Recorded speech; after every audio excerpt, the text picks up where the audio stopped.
be for education about asexuality, all things asexual. I share my asexual life journey in order to help you in yours. If you haven't already subscribed, hit that great big subscribe button right here, right now. Please hit that bell icon so you get notified of every time I go live right now or post a new video.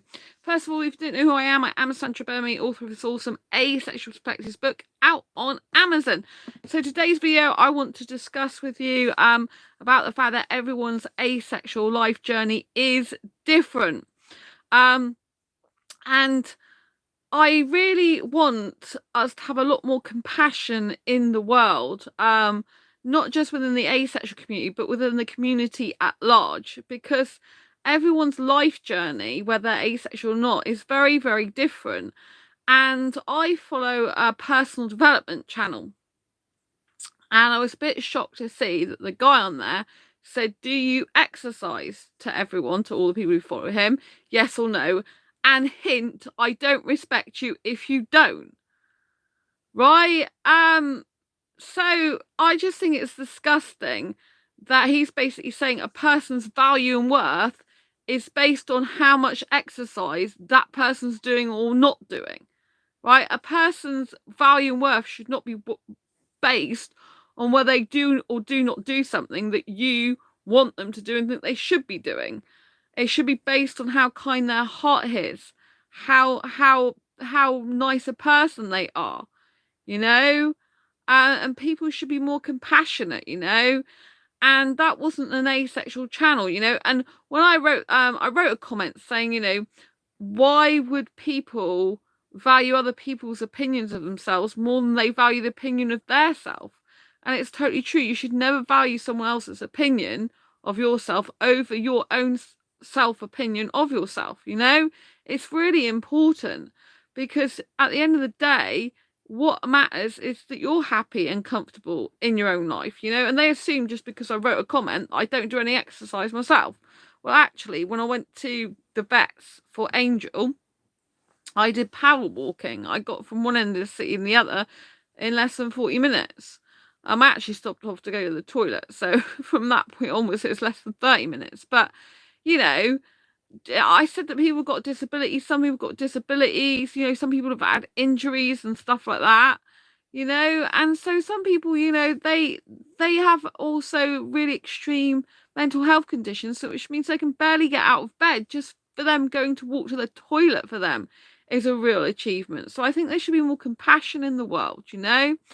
And in terms of asexuality, everyone's on a different life journey, right? Some people will know where they fall on the asexual spectrum. Some people won't know where they fall on the asexual spectrum. Some people will just be learning about it, and some people will be way ahead of it. We do have to be careful, however, that we educate people in the right way, and that we're not just telling people misinformation. Because I became in a new asexual group recently in the last few weeks, and the person who's the admin of that is new to asexuality in and of themselves.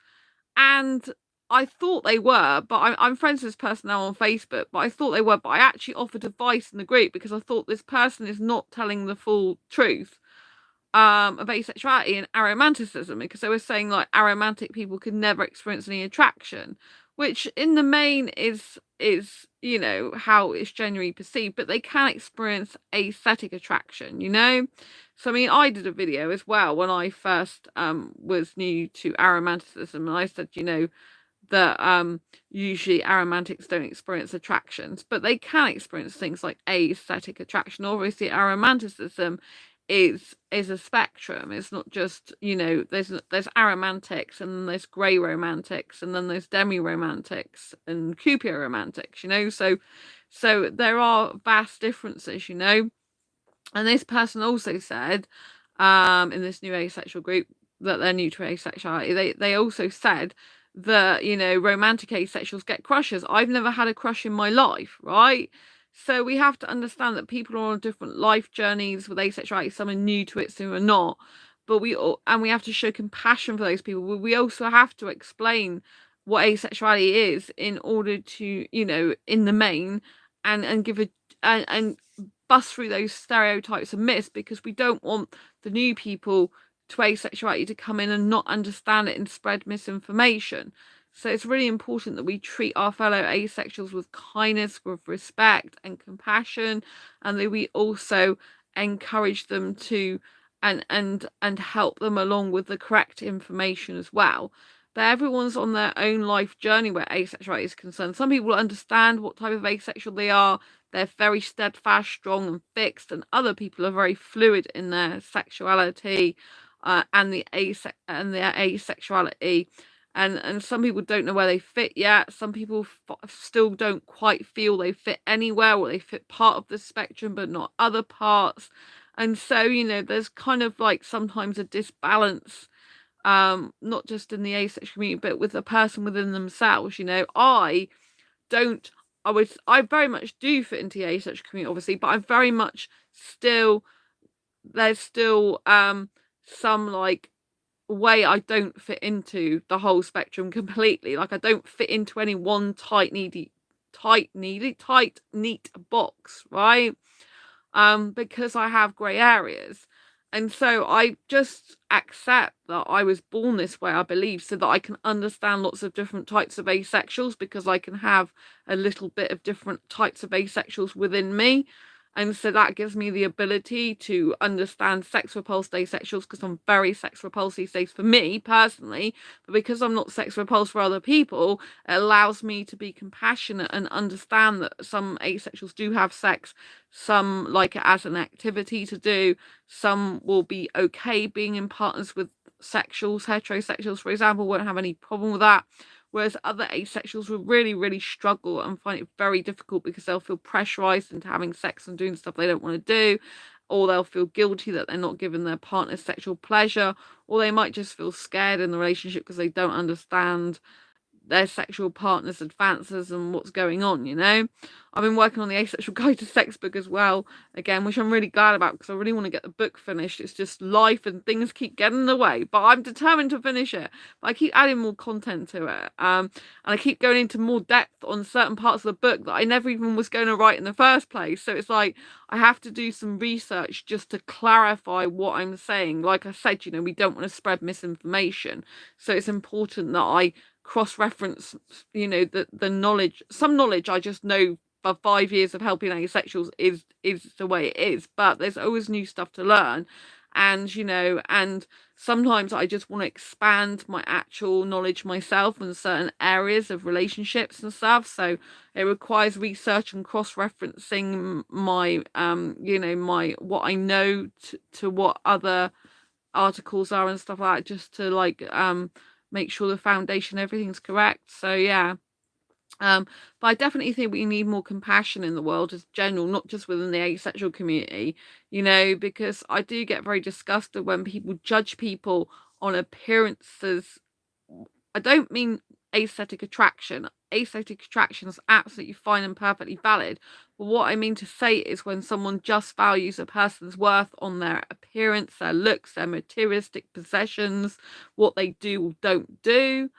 I just think, you know, people should be valuing people's hearts and kindness and personality and honesty. These qualities should be valued a lot more in society. And it seems to be lacking these days, you know.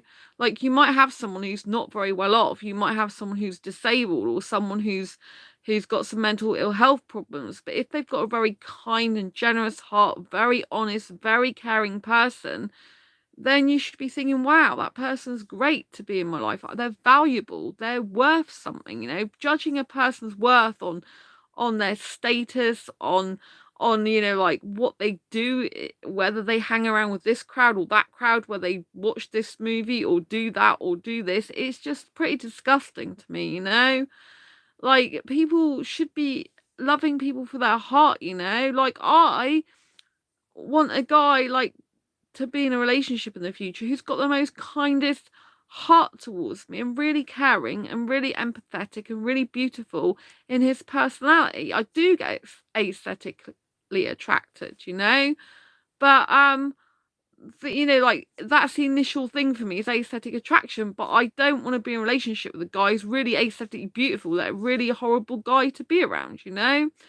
So I think we need to get back to having a lot more values and qualities that really help having healthier relationships and, friendships, and really have meaning. I don't know if it's because there's so much social media these days that people have just like so much more for appearances and looks and materialism and valuing a person's worth on the wrong things. But no one should be valuing a person's worth based on what they are or aren't doing and stuff like that. Like I said, like earlier, I saw a YouTube channel saying they don't person saying they don't respect someone who doesn't do exercise. Well, you shouldn't value a person's worth on the amount of exercise they do or do not do. It's about how compassionate and caring they are towards you, how much generosity they have with their time, how much they value you, how much they appreciate you, how much, kindness and love they have to give. Um Similar in the asexual community, it's difficult because obviously some people, they might identify in a way that you don't totally agree with how you think they identify for themselves. But we've got to understand that people are able to identify how they want for themselves. We can't force a person to change how they perceive themselves because our opinions aren't as important as their own of themselves. We can't push someone to change. We can say to them, well, have you considered this? Or have you considered that? Because they might not know certain terms are available.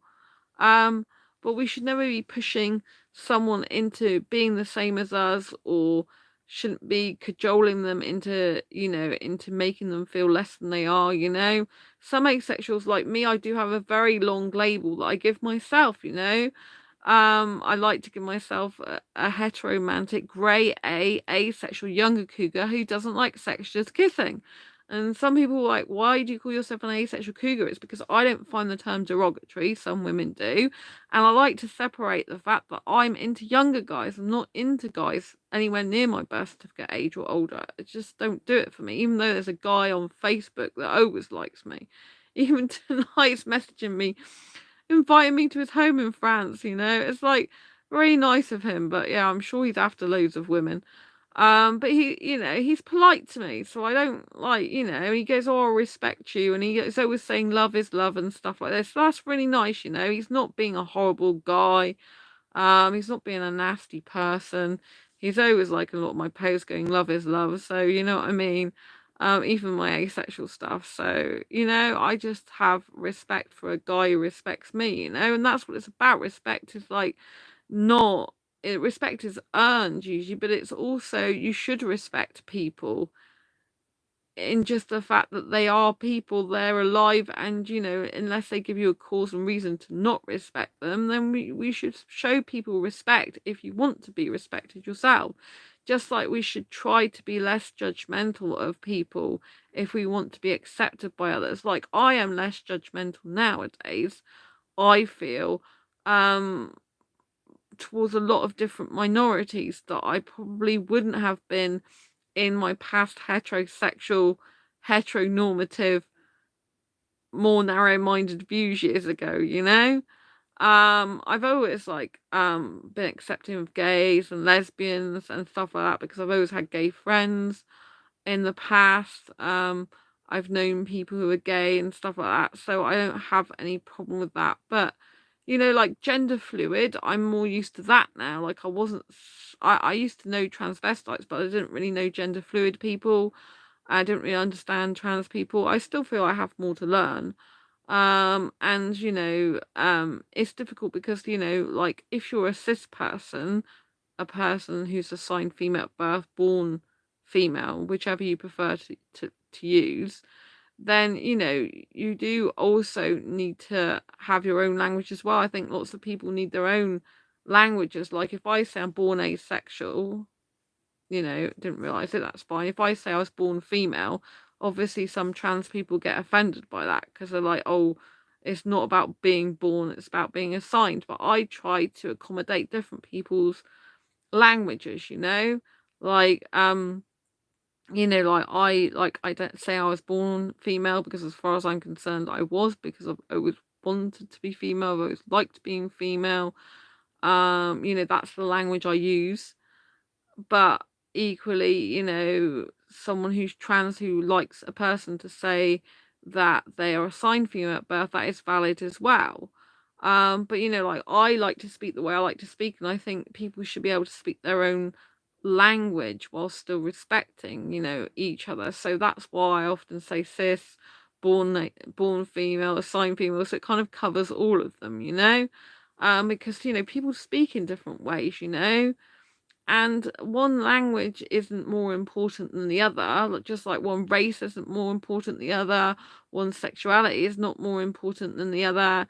Everyone's race, ethnicity, sexuality, is all valid. And so we kind of need to understand each other more and have compassion for each other more, I think.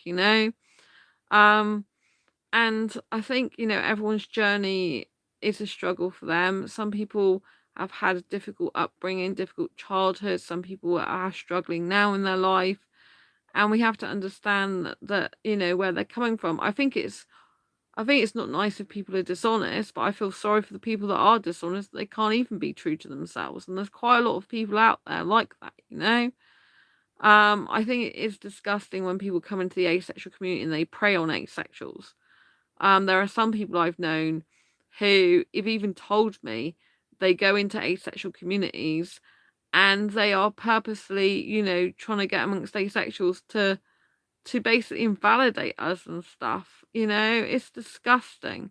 It's absolutely disgusting. Yet some people think these people are really nice people, and they're not what they seem. And it saddens me that people think these people are fine, but it saddens me that they've actually been able to manipulate people's minds and be able to lie to people and be dishonest, right? But because I'm such an honest person, I get a lot of people admitting stuff to me that they don't admit to other people. And also, I see the other side of things. I've seen people who say they're asexual, but yet left messages on other YouTube channels being against asexuals and stuff like that. So you do have to use your wits about you and proceed with caution. You have to understand that some people come into the community as well. They are literally celibate. They're not actually asexual. They are literally abstaining for religious reasons. I always try to ask the person, like, is your religion reason why you're abstaining? Some of them will say no, but others, like they just end up basically letting me know they're not asexual, because then they talk about sexual intercourse, have you had sex, and all the rest of it. It's like, you just can't have sex for religious reasons then, and usually they're like, oh yeah, okay. I can't. It's not the same thing. And I don't know why there isn't, like, people just being honest saying, like, I don't have sex for religious reasons, if that's the way they are, because that is not asexuality. We need to respect that everyone's on their own asexual journey, but there are just some people that come into community that just aren't asexual. And, like, I've had guys in my inbox and they've been saying stuff to me, and in conversation I found out that they're not asexual, but they want to latch on to asexuality because they want to feel loved without sex whilst they're not allowed sex outside of marriage, for example. But that isn't asexuality. And if someone who is asexual then goes on to marrying this type of person, that person will more than likely demand sex of them and expect it in a relationship, especially if they're from certain religions. They kind of expect their woman, if they're a bloke, to give them sex. And I think this is very outdated views. I think it's very disgusting. I think it's male entitlement. There's still a lot of male entitlement out there in the world. I'm quite shocked in the 21st century how much, really. But there's been a lot of stuff on the news. I don't watch the news usually, but I was over with my parents, as you know, with Angel, and the news said about the police force in the UK, and a guy, like, saying to a woman in a message that he could rape her and stuff like that. I don't even like saying it. It's disgusting. So I don't know why men have this male sense of entitlement and think they own women's bodies, and think that, that it's okay to speak like that. It's absolutely disgusting. I think it's sick. If anyone does have sex, it should be coming from a place of loving, caringness, wanting to handle their body with care and compassion, not from this nasty, nasty place. It's disgusting. And so I think, you have to very much proceed with caution, even when you come into contact with people who come into the asexual community, because you just need to understand that some are definitely asexual, and some people who you approach as a stranger, you've not seen interactive in any groups, you've not seen them actually talk about asexuality or understand it. I think you just have to proceed with caution and, listen to what they say and ask some strategic questions to see if they are really asexual. Me and my friend Sam, we're very we're very hot on making sure that, people that come into to our groups are going to be polite and respectful of each other, and not going to start, you know, being disrespectful to each other, so that they should be a given that you respect another person, until they prove that they're they're not worthy of your respect, if you like, um and so, people need to just understand that people are different, and no person is more important than the other, no person has more rights than the other. And when you're figuring out asexuality, sometimes it can take people longer. Like, it took me 3 weeks to understand where I fell on the asexual spectrum. It took me 3 weeks of research, which is quite a lot in some ways, but considering I'd never known I was asexual in my life, that is very minimal time, and I've pretty much majority of time stuck to that same thing. Although I've changed grey asexual to grey A because I've got grey areas, but I'm not actually a typical grey asexual because I don't experience any sexual attraction whatsoever. Um, so I think, like, asexuality is a journey of discovery. There's some people who like come on this channel, for example, in comments, and they're like, they thought they were a certain type of asexual, but they find another label fits them better and they want to have that label. So, that's their prerogative to change, and we need to understand that some people do change, and it's okay to recognize that in yourself if you do decide that, you're making a change. Like, I personally don't like, I'm not really into touching and stuff below the waist. I don't know if I could ever do that again, although I used to do that in the past. So I'll never say never, like, if I felt really comfortable doing that, wanted to do that, liked doing that, enjoyed doing that, the guy liked it himself, then I would be open if I felt like doing it and I enjoyed that and didn't mind doing that for him. But and the main, I just want to, like, a teenager style relationship. We have all the kissing, all the cuddling and all that type of thing, and don't have all this sexual stuff. Because for me personally, it just gets too much. I'm just like, I just want a really nice, decent guy for a decent relationship who's my bestest ever friend, soulmate, love of my life, and we have a really healthy relationship and work together as a team and build something good together and all this lot, that's what I want, and I think a lot of sexuals, in my personal experience, they don't tend to come from that companionship, friendship, kind of healthy soulmate place. They tend to come from a place of, I'm sexually attracted to you, I want sex now, let's just get on with this and see how it goes. And that isn't good, for anyone. It's not healthy for them, it's not healthy for you. So we really need to be developing strong and healthy relationships in the first place. We need to understand what a healthy relationship looks like, and we also need to understand that people are in their own life journey, so you might have found out stuff about life that other person doesn't know, and you might be more advanced in developing yourself and growing yourself, but you can't tell another person, like, what to do all the time, because it's not right. They're not going to like that. It's better if you can share what you've learned with them in a good way, right? So if you learnt something via a course, you could share that course with them and maybe persuade them to take the course as well. Or, some people like learning from other people though, but obviously, as I like younger guys, I think I can learn from them just as much as they can learn from me. I think there's knowledge that they don't know that I do know, but I also think they can bring fresh perspectives to things, and so I think it's so important to understand that the value of a person is not dependent upon necessarily what they do or do not do in their life, but it's dependent on their heart and their mind, and how they feel about you, how you feel about them, how they treat you. And like, you could have the most hottest guy in the world, right, aesthetically good looking, because we're a right jerk, and in my experience, a lot of the guys that are very, very good looking can be real jerks. But I've also known guys who are not very good looking and they can be equally jerks. So it doesn't necessarily work out like that, right? But just know that everyone's different. Some people like labels, some people don't. Some people are like that start their asexual journey. Some people have never had a relationship. Some people have had long-term relationships. So that can be quite difficult if you with a person who's never had a relationship. It can be good in the sense that you don't come with any preconceived ideas theoretically, but then if they've watched a lot of movies and they've seen how relationships are meant to be in movies and it's not very realistic portrayal of relationships in real life, then that can be prove difficult in the relationship, you know. And also if they don't know what to do in a relationship and you're forever trying to tell them what to do, it can be like not a healthy relationship for you or them in that way, you know. So you got to be really, really careful about directing and telling people what to do. You can't really go around telling people what to do as such. You can give them advice and help them along their journey though. And if they want your advice, that's great and they take it. If not, then you know you can't force a person to think the same way as you, believe the same way as you, or do the same as you.